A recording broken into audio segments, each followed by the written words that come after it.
అందరికీ నమస్కారం. ఈ వీడియోలో ఆంజనేయ స్వామి కథ గురించి తెలుసుకుందాము.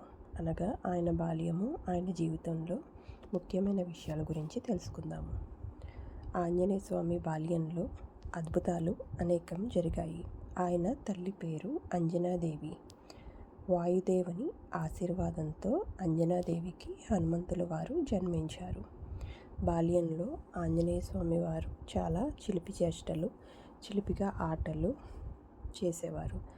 బాల్యంలో ఒకసారి సూర్యుడిని పండు అనుకుని తినడానికి ఆకాశంలోకి ఎగిరారు.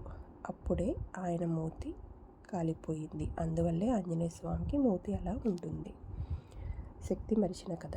బాల్యంలో హనుమంతుడు చాలా చలాకీగా ఉండేవారు. ఋషులు ఆయనకు శాపం ఇచ్చారు. నీ శక్తిని నువ్వు మర్చిపోతావు, అవసరమైనప్పుడు మాత్రమే గుర్తుకు వస్తుంది. లంకకు వెళ్లే ముందు జాంబవంతుడు గుర్తు చేయగా ఆయన శక్తి మేల్కొంది. అంటే ఆయనకి ఆయన శక్తి గురించి గుర్తు ఉండదు. ఎవరైనా గుర్తు చేస్తేనే ఆయన శక్తి ఏంటి అన్నది ఆయనకి గుర్తు వస్తుంది. ఇది ఒక శాపంగా ఋషులు ఆయనకి ఇచ్చారు.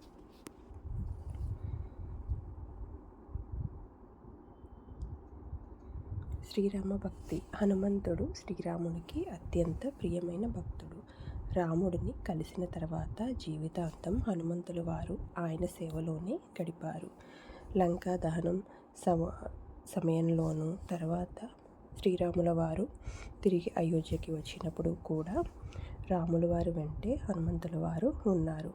సీతమ్మని కలవడానికి రాముల వారికి ఆయన చాలా సహాయం చేశారు. లంకా దహనము.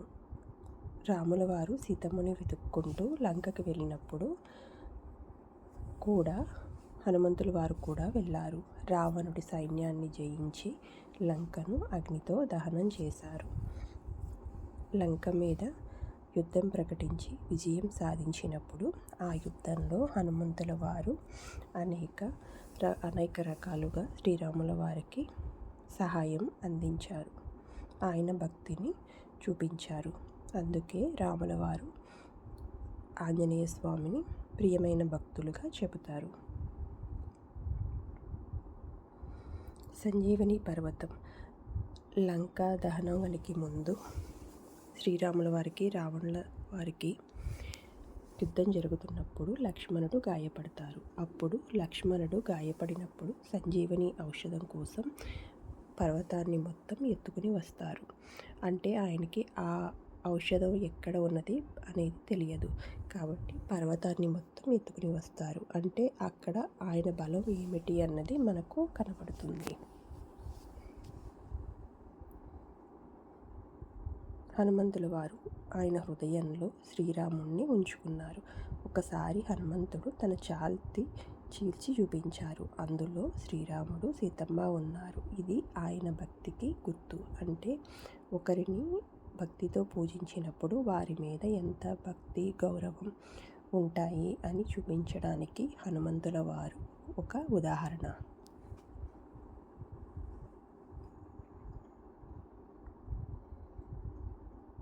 అమరత్వము. రాముల వారు హనుమంతుల వారి భక్తికి మెచ్చి ఒక వరం ప్రసాదించారు. అదే కలియుగంలో కూడా భక్తులకి ఆయన చిరంజీవిగా ఉంటారు. అంటే కలియుగంలో కూడా అలాగే హనుమంతుల వారిలాగా రక్షణ ఇస్తారు. అందుకే శ్రీరాముడు హనుమంతుడికి చిరంజీవి అని వరం ఇచ్చారు. అలాగే హనుమాన్ చాలీసా. అంటే హనుమాన్ చాలీసాలో 40 శ్లోకాలు ఉంటాయి. దీనిని తులసీదాస్ గారు రచించారు. ఇక్కడ హనుమాన్ చాలీసా అర్థం ఏమిటంటే హనుమంతుడు జ్ఞానం, బలం, ధైర్యానికి ప్రతీక. అంటే ధైర్యానికి, జ్ఞానానికి హనుమంతుల వారిని ఉదాహరణగా చెప్తారు. అలాగే దుష్టులను నాశనం చేసి భక్తులను ఆయన రక్షిస్తారు. అలాగే శ్రీరాములపై ఉన్నటువంటి భక్తి అనేది అపారము. హనుమాన్ చాలీసా చదివితే మనకి జీవితంలో భయాలు, అడ్డంకులు తొలగిపోతాయి అని నమ్మకము. ఆరోగ్యము, శాంతి, విజయాలు కలుగుతాయని కూడా విశ్వసిస్తారు. సర్వే జన సుఖినో భవంతు.